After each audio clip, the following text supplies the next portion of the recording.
So this is basically the follow-up to my goals for 2019 video, when about a week or two into the year you're just like, I'm already failing my goals. My name is Tabea, this is Not Quite a Degree, where we talk about things that I do not have a degree in but I do have opinions on, and today I want to talk to you about taking baby steps to reaching your goals.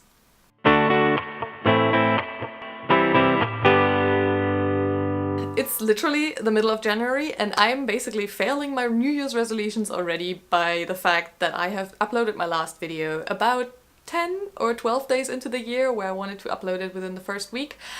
Oh well, whatever. That actually ties in quite nicely with today's video, where it's just like not even the end of January and you already feel like you are failing whatever you want to do. At the end of last year, something in my private life happened that threw me off so hard in literally every way possible in my life. It really took an emotional toll on me, and I have felt that so much going into the new year that I kind of felt like I was gonna fail my goals pretty much immediately, pretty much before I even made the video about my goals. And I feel like a lot of people are probably on my side here, where life doesn't always follow the plan, but you still kind of don't want to let go of the plan. So today I basically wanted to encourage you to go the way of like taking baby steps and engage and motivate anybody who feels like they're struggling with their goals already to just take things a lot slower and do things in a way that feels comfortable for you, that feels achievable for you, and that makes you happier in the long run. Over the past few years I've always wanted to put a lot more time into journaling, into like reading news, getting smarter every day, and also stuff like reading books, for example. And this year, since I knew I was not in the best place going into the new year, and I'm also kind of in this stage where I'm basically having to completely reorganize my life because I don't go that much to uni anymore, and so I have a lot of free time that needs to be organized. So my first thing that I want to encourage anybody who feels a little bit down about themselves, about their goals, about just, I don't know, your daily routine in general right now, is to sit down and really write down the things that are important to you. And I say tasks that are important to you, like reading, and make it more specific, reading the news, reading nonfiction, reading fiction, writing in your journal.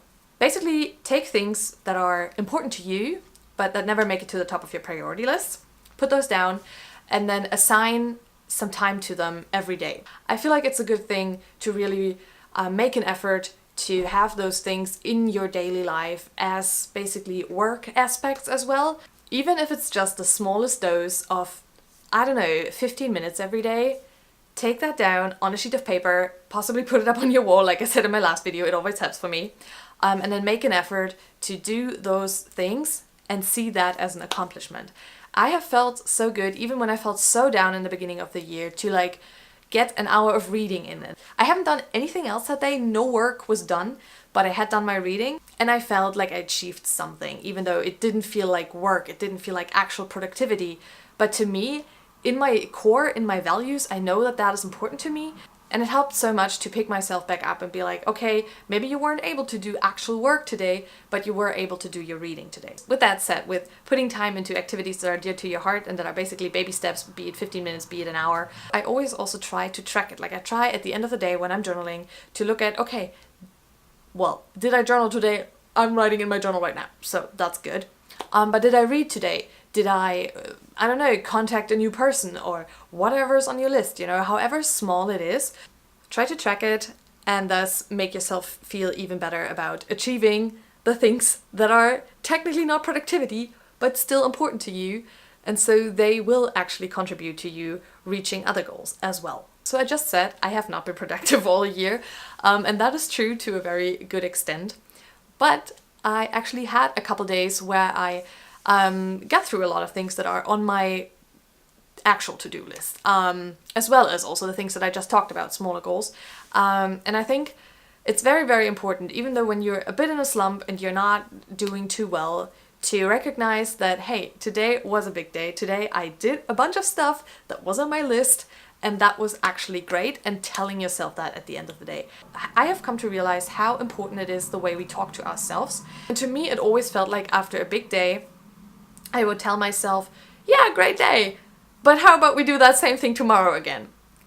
now that I know that right now I'm a bit of an unstable situation, I tell myself, that was actually really, really great, and we'll see about tomorrow. Tell yourself that, because you deserve it. You deserve to know that you did a good job that day and that you don't have to keep going like that forever.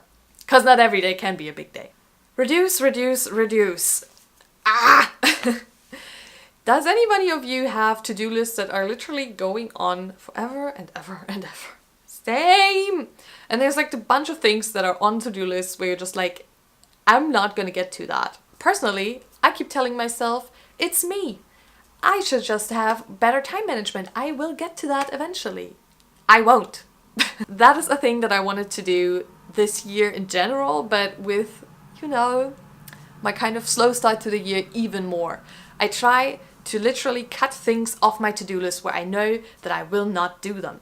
And funny enough, I actually saw a video by Kick the PJ a couple days ago where he talked about just that, where he's like, okay, I wanted to play the piano and I have made that a goal of mine for several years now. It's just not gonna happen, not in the near future.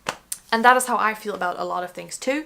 And I just wanna encourage you to be like, yep, not putting more on my list, but actually cutting things off of my list.